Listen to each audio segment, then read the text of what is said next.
DD किसान, बदलते भारत की शान।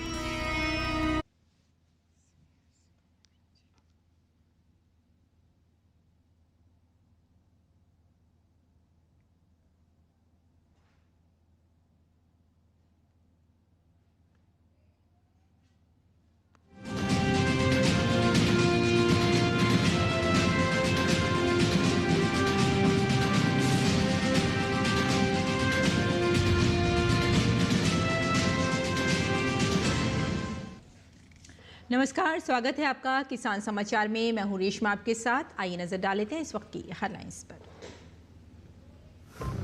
हरियाणा के मुख्यमंत्री नायब सिंह सैनी ने कहा, प्राकृतिक आपदा की घड़ी में राज्य सरकार पूर्ण रूप से खड़ी है किसानों के साथ। प्रदेश में भारी बरसात से फसलों के नुकसान की सरकार करेगी भरपाई। प्रभावित इलाकों में गांव स्तर पर खोला गया ई क्षतिपूर्ति पोर्टल।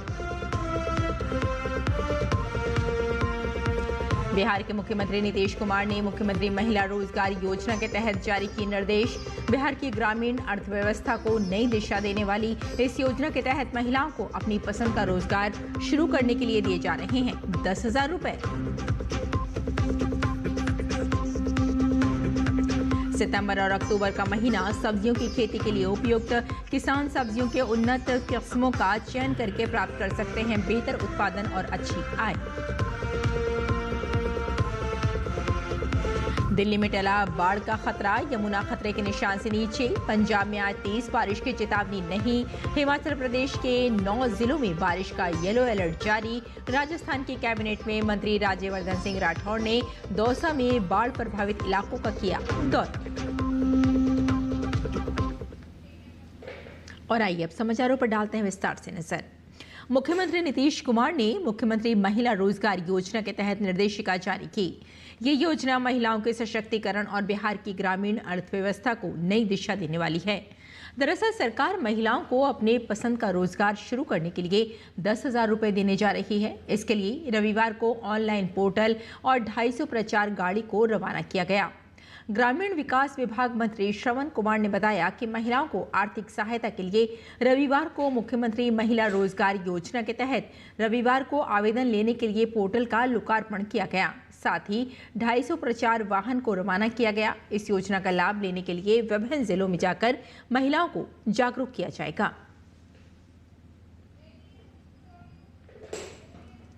जिन योजनाओं के आज शुभारंभ माननीय मुख्यमंत्री श्री नीतीश कुमार जी ने किया है और इस अवसर पर दोनों हमारे उप मुख्यमंत्री और संसदीय कार्य मंत्री जी भी इस कार्यक्रम में मौजूद थे।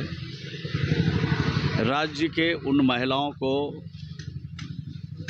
रोजगार से जोड़ा जा रहा है जिनके पास अभी तक रोजगार नहीं है।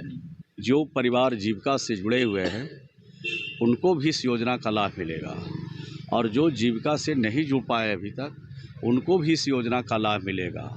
और इस दिशा में आज से कार्रवाई आरंभ कर दी गई है और 10-10 हज़ार रुपया इसी महीने में सभी के खाते में रोजगार की पहल करने के लिए, शुरुआत करने के लिए भेजा जा रहा है।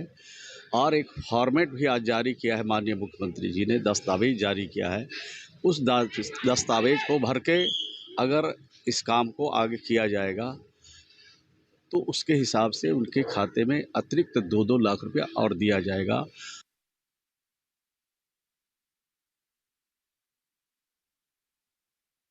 आपदा की घड़ी में राज्य सरकार पूर्ण रूप से प्रदेशवासियों के साथ खड़ी है। प्रदेश के जिन भी इलाकों में भारी बरसात की वजह से फसलों इत्यादि को नुकसान हुआ है उसकी भरपाई की जाएगी।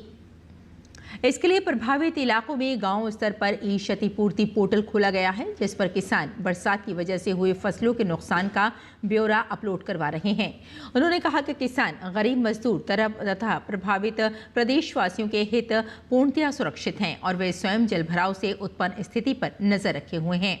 मुख्यमंत्री नायब सिंह सैनी रविवार को नरवाना से टोहाना जाते हुए विभिन्न गांवों के ग्रामीणों से मुलाकात की और उनकी समस्याएं सुनी। मुख्यमंत्री गांव धरौदी में बाबा जमीन नाथ गौशाला पर रुके और ग्रामीणों से वर्तमान बरसाती सीजन के हालात के बारे में जानकारी ली।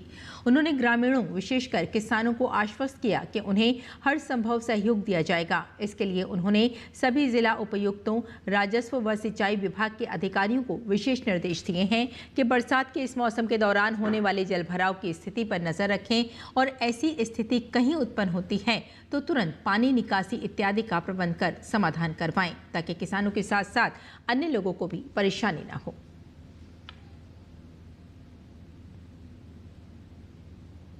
और उत्तर प्रदेश के कृषि मंत्री सूर्य प्रताप शाही ने कहा कि किसानों के विकास के लिए कटिबद्ध सरकार में प्रदेश में खाद की कोई कमी नहीं है और प्रचुर मात्रा में खाद स्टॉक में मौजूद है। कृषि मंत्री ने रविवार को देवरिया में पत्रकारों से बातचीत करते हुए कहा कि प्रदेश में खाद की कोई कमी नहीं है। प्रदेश में 1 अप्रैल से 6 सितंबर तक 37,71,000 मीट्रिक टन खाद बिक्री की जा चुकी है। पिछले साल 2024 में इस तारीख तक 34,28,000 मीट्रिक टन की बिक्री की गई थी, जबकि इस साल करीब 3 लाख मीट्रिक टन से ज्यादा खाद की बिक्री की गई है। उन्होंने कहा कि खाद वितरण में अनियमितता और कालाबाजारी की शिकायतों पर सरकार ने जीरो टॉलरेंस नीति के तहत कड़ी कार्रवाई की है और कई लोगों के खिलाफ मुकदमा दर्ज किया है तथा 600 से ज्यादा फुटकर विक्रेताओं को कारण बताओ नोटिस दिया गया है। उन्होंने बताया कि किसानों को आवश्यकता अनुसार बीज और उर्वरक उपलब्ध कराया जा रहा है। खरीफ सीजन में किसानों को किसी भी प्रकार की खाद की कमी न हो, इसके लिए केंद्र और राज्य सरकार मिलकर समन्वय के साथ कार्य कर रहे हैं। सितंबर और अक्टूबर का महीना सब्जियों की खेती के लिए उपयुक्त रहता है। इस मौसम में सब्जियों को लगाने पर अंकुरण और पौधों का विकास तेजी से होता है। हमारे किसान भाई अगर सब्जियों की उन्नत किस्मों का चयन कर सही समय पर इसकी खेती करें तो वे बेहतर उत्पादन द्वारा अच्छी आय प्राप्त कर सकते हैं। पेश है हमारे सहयोगी शमीम अख्तर की ये रिपोर्ट। सब्जियों की खेती के लिए सितंबर से अक्टूबर का महीना उपयुक्त माना जाता है। इस दौरान मौसम न तो ज्यादा ठंडा होता है और न ही ज्यादा गर्म, बल्कि संतुलित रहता है। यही कारण है कि सब्जियों को लगाने पर अंकुरण और पौधों का विकास भी तेजी से होता है। इन सब्जियों में शलगम, बैंगन, गाजर, मूली, चुकंदर, मटर, फूल गोभी, पत्ता गोभी, ब्रोकली, सेम की फली और टमाटर आदि शामिल हैं। इस मौसम में किसान इनमें से किसी भी सब्जी की खेती करके अच्छे पैसे कमा सकते हैं। बड़ी बात यह है कि इनमें से कुछ सब्जियां तो ऐसी हैं जो 2 महीने से भी कम समय में तैयार हो जाती हैं, जिन्हें बेचकर अच्छा मुनाफा कमाया जा सकता है। अगर गाजर की बात करें तो सर्दी की शुरुआत होते होते बाजार में इसकी डिमांड बढ़ जाती है। गाजर की बुआई इस मौसम में करना लाभदायक है। गाजर की अधिकांश किस्में 70 से 90 दिन में तैयार हो जाती हैं। प्रति हेक्टेयर औसत पैदावार 20 से 30 टन होती है, लेकिन देखभाल अच्छी तरह की जाए तो ये 40 टन तक हो सकती हैं। पूसा रुधिर, पूसा मेघाली और पूसा केसर गाजर की कुछ उन्नत किस्में हैं जिन्हें इस समय बोया जा सकता है। मूली की खेती के लिए यह समय सबसे अच्छा माना जाता है। सितंबर और अक्टूबर की हल्की ठंड और मिट्टी में मौजूद नमी जड़ों को तेजी से बढ़ने में मदद करती है। अगेती किस्म की मूली केवल 40 से 45 दिनों में तैयार होकर बाजार में पहुंच सकती हैं। औसतन 1 हेक्टेयर में 150 से 300 क्विंटल मूली का उत्पादन लिया जा सकता है। चुकंदर की खेती के लिए सितंबर से अक्टूबर के बीच का समय अच्छा रहता है। इस समय में बोया गया चुकंदर न केवल स्वादिष्ट होता है बल्कि उसका आकार और रंग भी बेहतर होता है। 1 हेक्टेयर में 30 से 40 क्विंटल तक इसका उत्पादन हो सकता है। गुणवत्ता अगर अच्छी हो तो बाजार में इसकी मांग बढ़ जाती है। भारत ही नहीं बल्कि पूरी दुनिया में टमाटर की बड़ी मांग है। इसकी खेती के लिए सितंबर उपयुक्त माना जाता है। इसके लिए काली दोमट, रेतीली दोमट और लाल दोमट मिट्टी अच्छी मानी जाती है। सितंबर में टमाटर की बुआई करने से दिसंबर से जनवरी के बीच इसकी खेती तैयार हो जाती है। ब्रोकली की डिमांड शहरों में दिन ब दिन बढ़ती जा रही है, इसलिए किसान इसकी खेती खूब करते हैं। इसकी खेती का सबसे अच्छा समय सितंबर माना जाता है क्योंकि ये ठंडे मौसम की फसल है। ब्रोकली की फसल के लिए अच्छी जल निकासी वाली दोमट मिट्टी उपयुक्त होती है। इस मौसम में पालक की बुआई फायदेमंद है।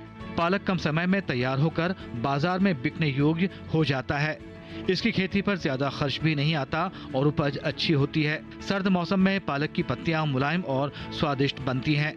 पूसा पालक, ऑल ग्रीन, पूसा हरित और पूसा ज्योति जैसी किस्मों की बुआई करके अधिक लाभ कमाया जा सकता है। सितंबर में होने वाली प्रमुख फसलों में बैंगन भी शामिल है।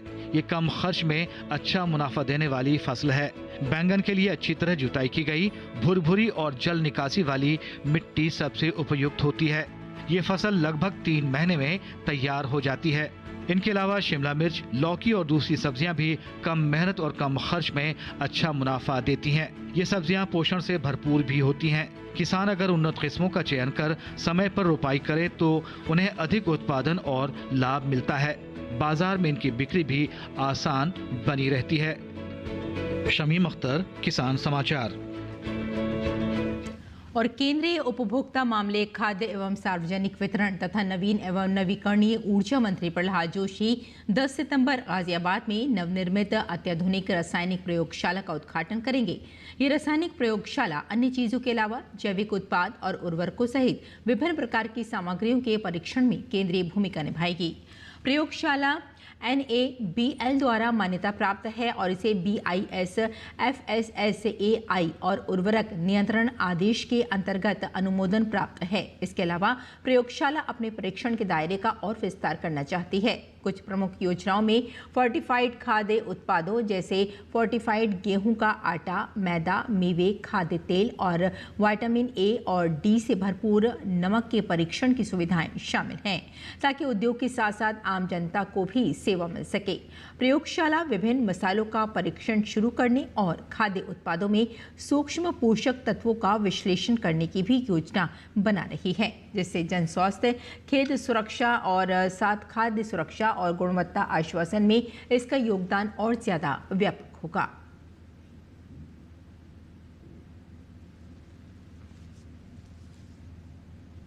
मछली पालन अब पारंपरिक खेती की तुलना में कई गुना ज्यादा कमाई वाला कम साबित हो रहा है। जहां खेती में साल भर मेहनत के बाद मुनाफा बहुत कम होता है, वहीं मछली पालन में महीने दर महीने कमाई हो रही है।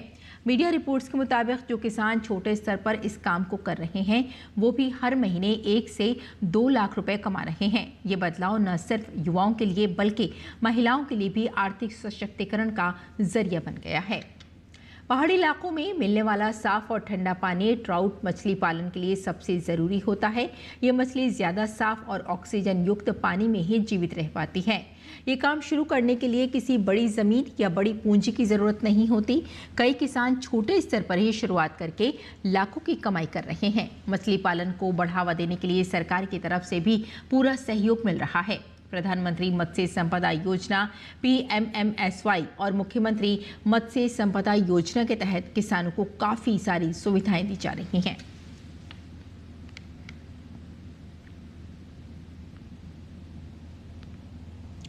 और दिल्ली में बाढ़ का खतरा टल गया है। यमुना का जलस्तर अब खतरे के निशान से नीचे आ गया है, लेकिन कई निचले इलाकों में पानी भरा हुआ है। दिल्ली सरकार की ओर से लगातार लोगों की मदद की जा रही है। निचले इलाकों में रहने वालों को शिविर में ठहराया गया है, जहां उनके लिए पर्याप्त इंतजाम किए गए हैं। वहीं हथनीकुंड बैराज से 40,665 क्यूसेक, वजीराबाद बैराज से 65,370 क्यूसेक और ओखला बैराज से 95,045 क्यूसेक पानी छोड़ा गया है।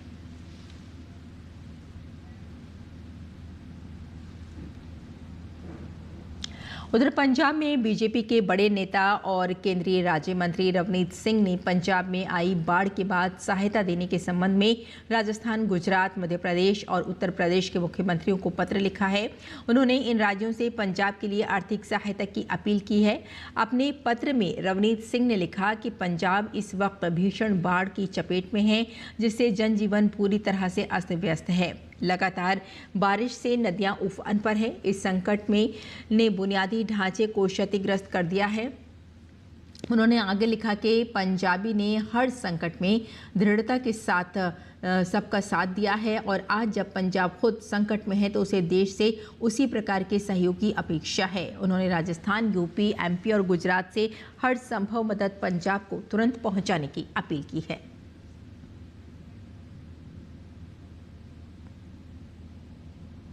दरअसल पंजाब के कई जिले भीषण बाढ़ की चपेट में हैं, जहां लगातार हो रही बारिश ने हालात और ज्यादा गंभीर कर दिए हैं। हालांकि आज तेज बारिश की चेतावनी नहीं है और राज्य में आज से स्कूल दोबारा खोल दिए गए हैं। अब तक 48 लोगों की मौत हो चुकी है, जबकि 3 लोग लापता बताए जा रहे हैं। बाढ़ से 2000 से अधिक गांव प्रभावित हुए हैं और 22,000 से ज़्यादा लोगों को सुरक्षित स्थानों पर पहुंचाया गया है। वहीं 3.87 लाख से अधिक लोग बेघर हो गए हैं और 20 लाख से ज़्यादा लोग प्रभावित हुए हैं। इस बीच लुधियाना में सतलुज नदी पर बने 2 बांध कमज़ोर हो गए हैं, जिनकी मरम्मत का काम जारी है। पंजाब में मौसम का हाल बेहाल है और बाढ़ के कारण पैदा हुए हालात का पीएम निरीक्षण भी करेंगे। और आज की बात करें तो पंजाब के लिए आज तेज़ बारिश की चेतावनी नहीं है और अब तक की बात करें तो 48 लोगों की मौत हो चुकी है और 2050 गांव इस बाढ़ से प्रभावित बताए जा रहे हैं। 2 बांध भी कमज़ोर हो गए हैं। 22,938 लोगों को सुरक्षित स्थानों पर पहुंचाया गया है।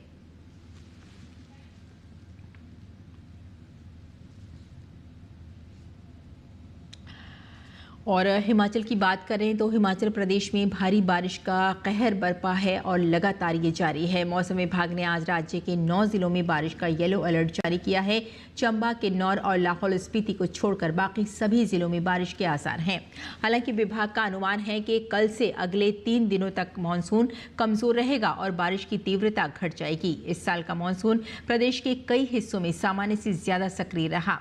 आंकड़ों के मुताबिक शिमला में औसत से 113% और कुल्लू में 116% अधिक वर्षा दर्ज की गई। यही नहीं, अन्य जिलों में भी अपेक्षा से ज्यादा बारिश हुई है। इस असामान्य वर्षा ने प्रदेश की सड़कों, मकानों और बुनियादी ढांचे को भारी नुकसान पहुंचाया है। अब तक प्रदेश में करीब 4080 करोड़ रुपए की निजी और सार्वजनिक संपत्ति बरसात के कारण बर्बाद हो चुकी है।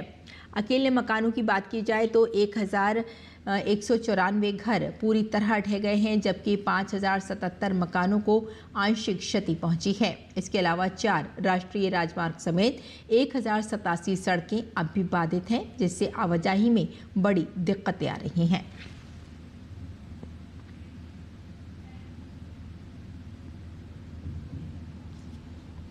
राजस्थान के कैबिनेट में मंत्री राज्यवर्धन सिंह राठौड़ ने दौसा में बाढ़ प्रभावित इलाकों का दौरा किया और हर संभव मदद का आश्वासन दिया। बाढ़ से कृषि क्षेत्र को सबसे ज्यादा नुकसान हुआ है, जिसे लेकर मंत्री राज्यवर्धन सिंह राठौड़ ने कहा कि फसलों को हुए नुकसान का मुआवजा दिया जाएगा। उनके मुताबिक सरकार पूरी तरह से जागरूक है और प्रशासन सक्रियता से काम कर रहा है। अब तक 650 स्कूलों और 16 बांधों की मरम्मत के लिए 16 करोड़ रुपए आवंटित किए गए हैं।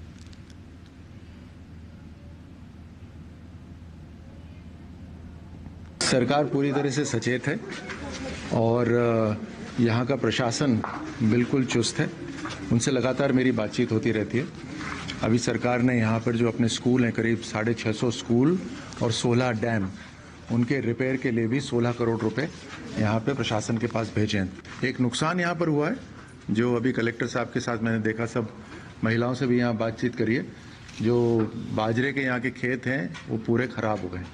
इस गांव के अंदर काफ़ी नुकसान हुआ है खेती का, तो पूरी तरह से मुआवजा मिलेगा। और मैंने कलेक्टर साहब को ये बोला है कि एक बार खुद निरीक्षण करेंगे अलग अलग गांव में, जहां की रिपोर्ट आ रही है, जहां पे भी नुकसान हुआ है वहां पे पूरा मुआवजा मिलेगा। और किसान इस मौसम में कैसे रखें अपनी खेती का ख्याल, आइए जान लेते हैं। नमस्कार, आप देख रहे हैं डीडी किसान। मैं हूं एआई कृष और आज हम भारत के विभिन्न राज्यों में होने वाली खेती किसानी से संबंधित सलाहों के बारे में पूरी जानकारी देंगे। मौसम को ध्यान में रखते हुए पूर्वी राजस्थान के अरावली पर्वतीय क्षेत्र में मक्का और सोयाबीन के खेतों में उचित जल निकासी की व्यवस्था कर लें। साथ ही यहाँ के किसान मूंगफली और सब्जियों के खेतों में भी उचित जल निकासी की व्यवस्था करें। वहीं छत्तीसगढ़ के बस्तर पठारी क्षेत्र में खरीफ मक्का, धान और बाजरा के खेतों में उचित जल निकासी का प्रबंध करें। साथ ही छत्तीसगढ़ के किसान दलहनी और सब्जियों के खेतों से अतिरिक्त पानी को बाहर निकाल लें। यहाँ के किसान लौकी, खीरा और सेम के पौधों को सहारा प्रदान करें। साथ ही कद्दू वर्गीय सब्जियों को भी सहारा दें। बात करें मध्य प्रदेश की तो सतपुड़ा पठारी क्षेत्र में मक्का, कपास और सोयाबीन के खेतों में जल निकासी की उचित व्यवस्था करें। साथ ही यहां के किसान टमाटर, मिर्च, खीरा और बैंगन जैसी सब्जियों के लिए जल निकासी की व्यवस्था करें। मध्य प्रदेश में धान, सोयाबीन, मक्का और सब्जियों के खेतों से अतिरिक्त पानी निकालने के लिए जल निकासी की उचित व्यवस्था करें। साथ ही मध्य प्रदेश के किसान सोयाबीन के खेतों में जल निकासी की व्यवस्था करें। बात करें तेलंगाना की तो यहाँ के किसान उत्तरी तेलंगाना क्षेत्र में धान, कपास, मक्का और सोयाबीन जैसी फसलों में उचित जल निकासी की व्यवस्था करें। साथ ही यहाँ के किसान हल्दी और सब्जियों के खेतों में भी खेतों में अतिरिक्त पानी निकालने के लिए उचित जल निकासी का प्रबंध करें। दक्षिणी तेलंगाना क्षेत्र में धान, कपास, सोयाबीन और सब्जी नर्सरियों से अतिरिक्त पानी निकालें। वहीं आंध्र प्रदेश के उत्तरी तटीय क्षेत्र में तैयार सब्जियों की तुड़ाई कर लें। साथ ही प्राप्त उपज को सुरक्षित स्थान पर भंडारित करें। आंध्र प्रदेश के किसान मक्का, कपास, गन्ना और धान के खेतों से फालतू पानी को बाहर निकाल लें। साथ ही यहाँ के किसान मूंग, उड़द और मूंगफली के खेतों से भी अतिरिक्त पानी को बाहर निकालें और वर्षा के पानी को खेतों से बाहर निकालने के लिए उचित जल निकासी का प्रबंध करें। इसी तरह कृषि और किसानों से जुड़ी हर महत्वपूर्ण जानकारी के लिए हमारे साथ जुड़े रहिए और देखते रहिए डीडी किसान। धन्यवाद।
करें।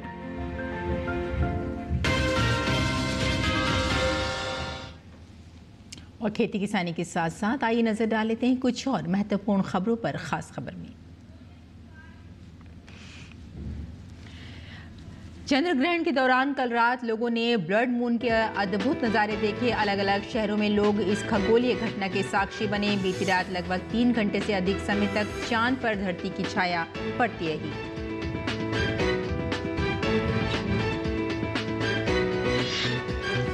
ग्रहण के बाद स्नान करना धार्मिक परंपरा और वैज्ञानिक कारणों से बेहद महत्वपूर्ण माना गया है। साल के आखिरी चंद्र ग्रहण के बाद देश भर में श्रद्धालु पवित्र नदियों में आस्था की डुबकी लगाने के लिए पहुंचे।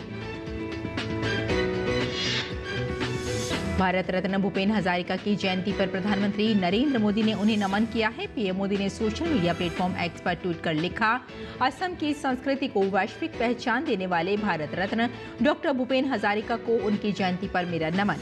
भारतीय संस्कृति और संगीत जगत को उनका योगदान अविस्मरणीय रहेगा। जम्मू कश्मीर के कुलगाम जिले में आतंकियों से सेना की मुठभेड़ में एक आतंकवादी मारा गया। जम्मू कश्मीर पुलिस को मिली खुफिया जानकारी के बाद सेना, सीआरपीएफ और जम्मू कश्मीर पुलिस ने संयुक्त रूप से कुलगाम जिले के गुड्डूर जंगल में तलाशी अभियान चलाया। राष्ट्रीय जांच एजेंसी NIA ने आतंकवादी गतिविधियों और टेरर फंडिंग के खिलाफ एक बड़े पैमाने पर अभियान शुरू किया है। जम्मू कश्मीर और बिहार समेत देश के 5 राज्यों में 22 जगहों पर चल रही इस छापामारी ने सुरक्षा एजेंसियों की सक्रियता को दर्शाया है।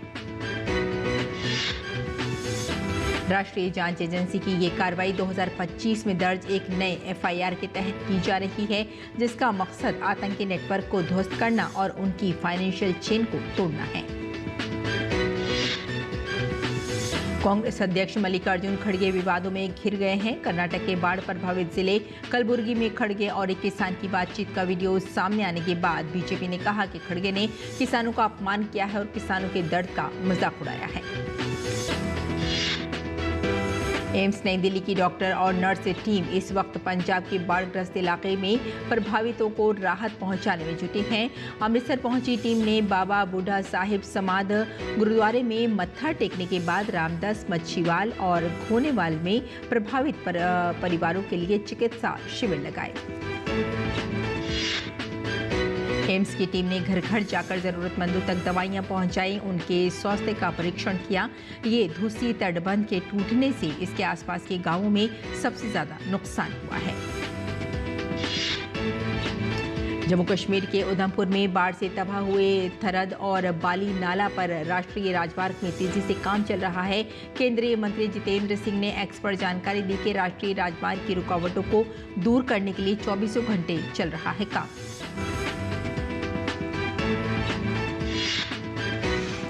तो किसान समाचार में फिलहाल इतना ही। अनुमति दी। नमस्कार।